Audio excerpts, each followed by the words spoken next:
Assalamualaikum warahmatullahi wabarakatuh. Selamat pagi pemirsa Tawakal yang dirahmati Allah Subhanahu wa Ta'ala.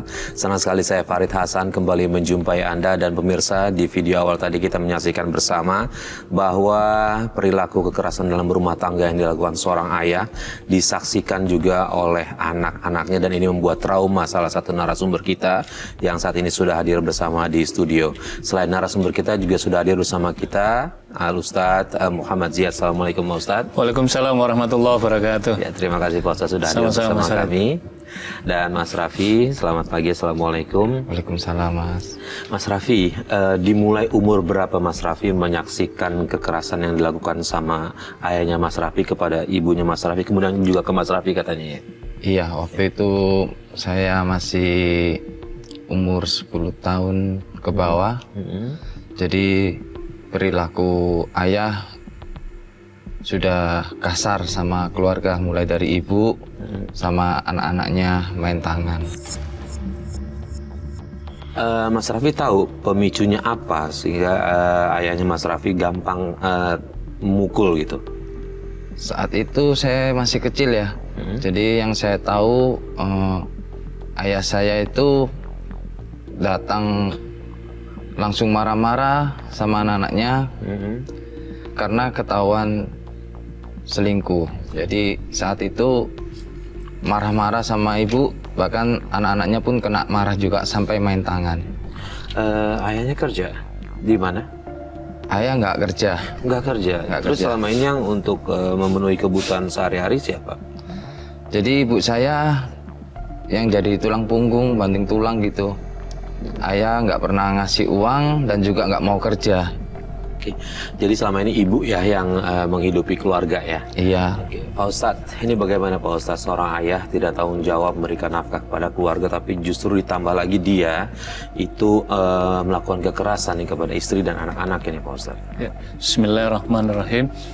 Mas Farid, tadi kita mendengarkan cerita dari Mas Raffi tadi, kita prihatin. Ada sosok ayah yang seharusnya memberikan teladan pada keluarga, pada istri dan pada anak-anaknya, tapi justru berbalik hal ini. Yang pertama, di dalam tuntunan Nabi SAW itu mengajarkan bahwa seorang ayah itu memiliki beberapa tanggung jawab. Yang pertama tanggung jawab pada suaminya, yang kedua tanggung jawab pada keluarga atau anak-anaknya. Tanggung jawab dalam bidang apa? Yang pertama adalah tanggung jawab untuk memberikan nafkah. Yang kedua tanggung jawab untuk memberikan pendidikan, pembinaan, keteladanan kepada anak-anaknya. Nah, keempat tanggung jawab ini, kalau kita lihat tadi, cerita sekilas tadi, ini tidak didapatkan. Maka Nabi SAW itu kan memberikan ilustrasi bagaimana dengan memberikan contoh bahwa sesungguhnya sebaik-baik orang adalah orang yang mau berusaha dan kemudian ia mau makan dari hasil usahanya. Itu adalah wujud bahwa setiap orang itu harus memiliki etos kerja, etos semangat, apalagi sudah menjadi seorang suami dan sudah menjadi ayah daripada anak-anaknya. Yang kedua adalah ditambah lagi perilaku kasar kepada istri dan kepada anak-anaknya. Ini tentu hal yang sangat dicela dalam agama. Sebab junjungan kita Nabi SAW itu dikenal sebagai seorang yang al-halim, yaitu orang yang penuh dengan kasih sayang. Kasih sayang ini tidak hanya kepada istri dan pada anak-anaknya, bahkan kepada sahabat-sahabat yang lain. Ketika menyaksikan ada seorang anak yang diperlakukan kasar oleh ayahnya saja, Nabi SAW menegur keras kepada seorang ayah yang berperilaku kasar pada anaknya. Nah, kalau tadi itu kan sudah tidak bertanggung jawab secara nafkah lahir dan batin pada istrinya, nafkah pada istri dan anak-anaknya. Yang kedua adalah berlaku kasar, tentu ini bertentangan dengan nilai-nilai yang diajarkan dalam agama. Oke, Mas Raffi, apakah anggota keluarga lain tahu kalau ayah sering kasar sama ibunya Mas Raffi dan Raffi juga? Semua sebenarnya sudah tahu, cuma mereka nggak mau ikut campur karena memang ayah sifatnya keras, nggak ada yang berani untuk negur gitu.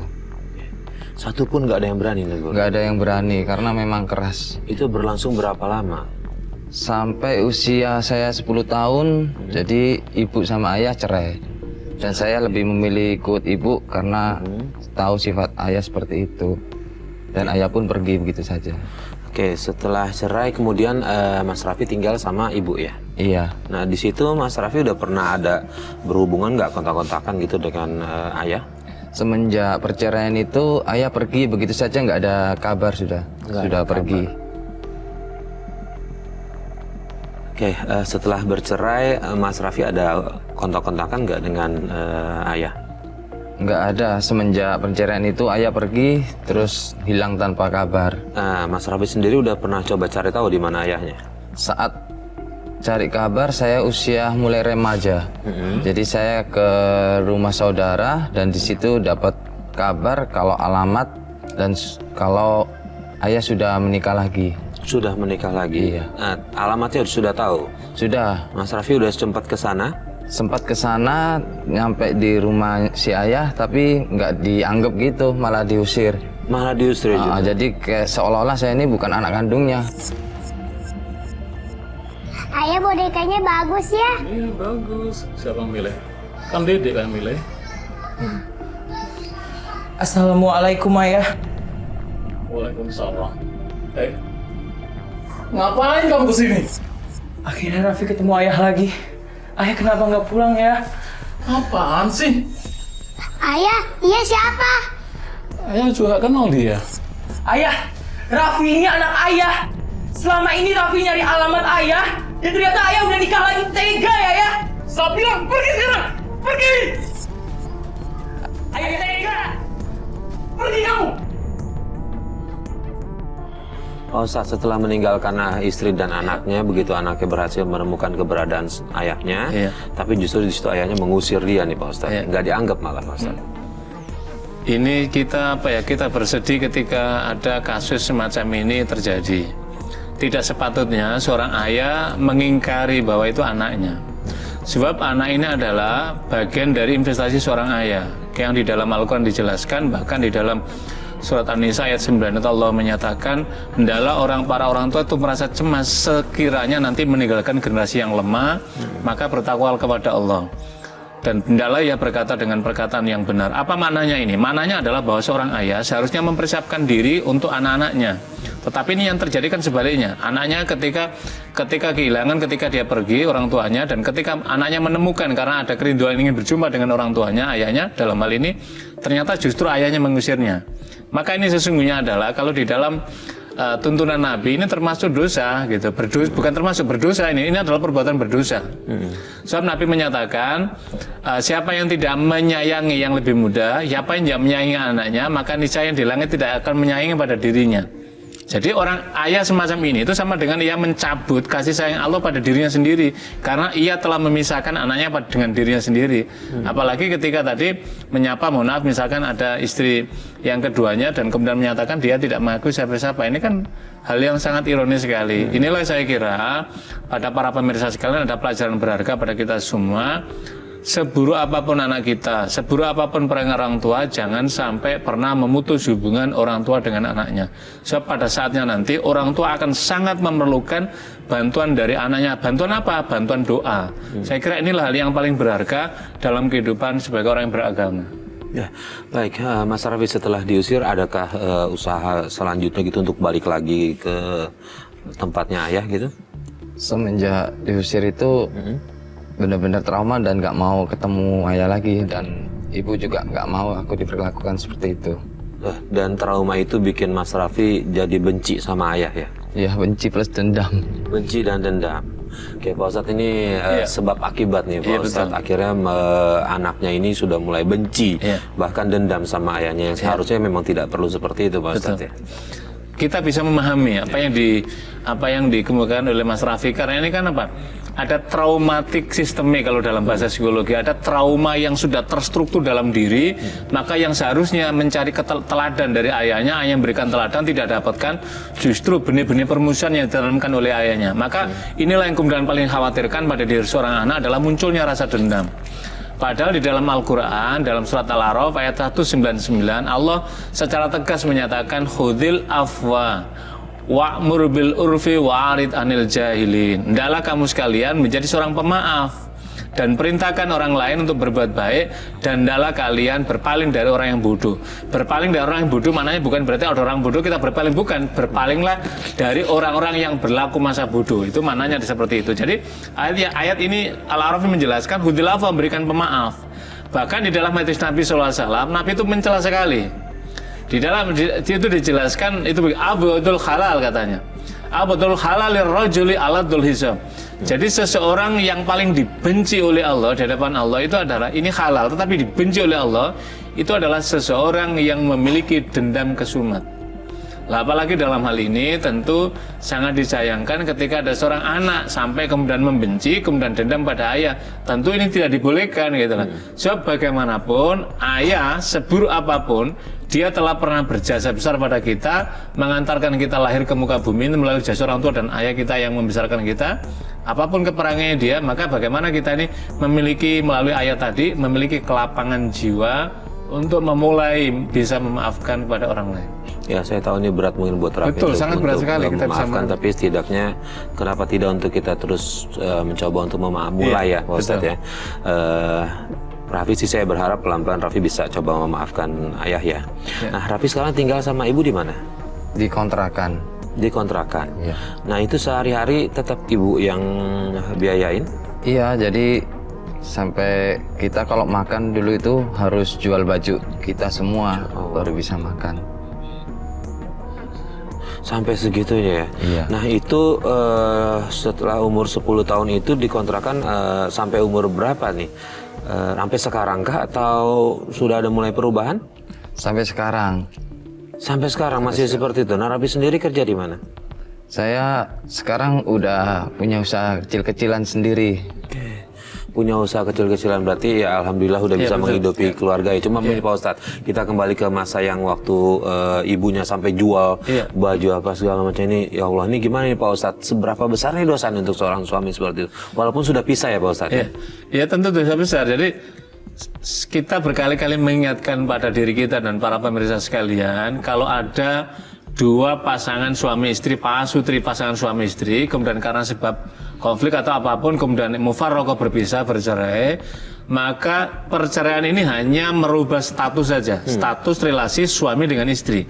Tetapi relasi antara ayah dengan anaknya tidak ada perpisahan. Tidak terpisah. Maknanya apa?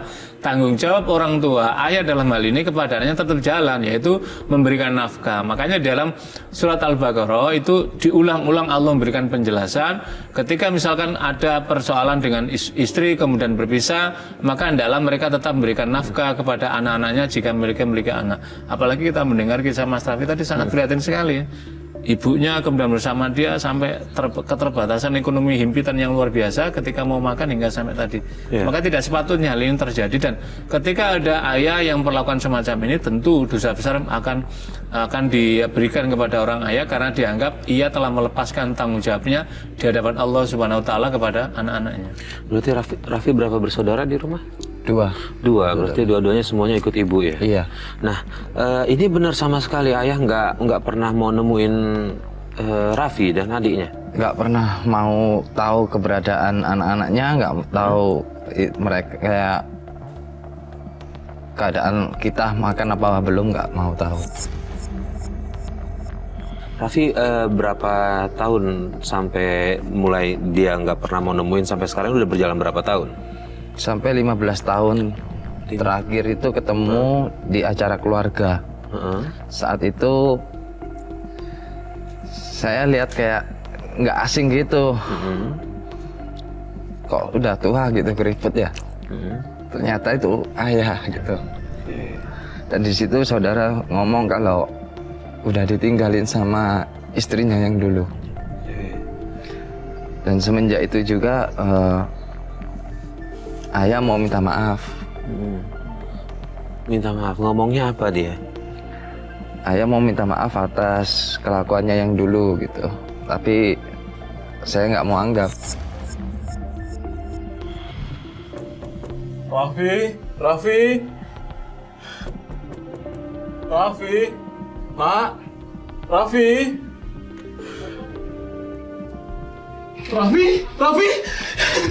Apa ini? Lepasin! Ayah kangen sama kamu, sama ibu kamu, Raffi. Hah? Kangen? Iya, Nak. Juga ayah mau minta maaf sama kamu. Oh, baru sadar rupanya. Gua udah gak ada bokap lagi. Ayah memang salah sama kalian. Ayah minta maaf. Alah, kemana aja lo selama ini? Lo udah ninggalin nyokap gue sama gue, terus lo milih kawin lagi. Gue udah gak butuh lo. Maafin ayah, Raffi. Apa-apaan sih? Mending lu pergi dari sini. Mending lu pergi dari sini. Sana! Sampai kapanpun gua gak akan butuh lu lagi! Pak Ustadz, ayahnya sebenarnya udah minta maaf Iya. nih Pak Ustadz. Pada saat itu seharusnya apa yang harus Raffi lakukan ya Pak Ustadz? Tentu bagi Mas Raffi seharusnya ya memaafkan. Tetapi kan tidak mudah karena sudah terjadi akumulasi kebencian dan dendam tadi karena melewati beberapa penderitaan yang tidak diraukan. Tetapi ada satu hal para pemirsa, pelajaran berharga untuk kita semuanya, terutama pada para orang tua. Jadi ketika tadi kan, mohon maaf, ayahnya Mas Raffi tadi kan ada kelapangan tadi, kemudian menikah lagi. Dia merasa bahwa apa yang dilakukan dengan kedoliman kepada anaknya seakan-akan akan terlewatkan di hadapan Allah Subhanahu wa Ta'ala. Padahal Allah menyatakan ma yalfidhu min qaulin illa ladaihim raqibun wa atidun. Apa yang kita ucapkan, apa yang kita lakukan sekecil apapun tidak akan pernah terlepas dari catatan malaikat raqib dan atid. Apa mananya? Catatan-catatan keburukan itu sesungguhnya adalah akan kembali kepada diri kita sendiri, akan mereport ulang pada kita sendiri. Apa mananya? Mananya adalah ketika suatu saat kita akan jatuh dalam penderitaan, maka sesungguhnya pada saat itu ada penyesalan dan kita akan ingin kembali kepada orang-orang yang dulu kita benci. Dan sesungguhnya ketika kita masih punya anak, punya orang tua, punya anak dan punya istri, ini sesungguhnya adalah inilah nilai barang yang sangat berharga. Harta bisa hilang, tetapi anak kita inilah yang pada saatnya akan menjadi tumpuan. Dan kita pada pagi hari ini diberikan pelajaran yang sangat berharga dari kisah kehidupan Mas Raffi dari ayahnya. Ayahnya dulu tidak memberikan perhatian, tidak menghiraukan pada anaknya, pada istrinya. Pada titik tertentu ketika berbalik kehidupan ayahnya penderitaan, maka dia ingin kembali kepada anaknya dan kembali kepada istrinya, ingin bertumpu, berlabuh. Tetapi pada saat itu apa yang terjadi? Sesungguhnya telat. Karena apa? Akumulasi kebencian dari anaknya telah muncul. Lah saya kira hal ini sesungguhnya yang diperlukan dari seorang anak adalah memiliki kebesaran jiwa. Apapun yang terjadi itu adalah ayah kita, dan kita harus mulai berlatih dan memberanikan diri untuk memberikan maaf. Sebab pada saatnya nanti kita juga akan minta maaf pada anak-anak kita di kemudian hari. Oke.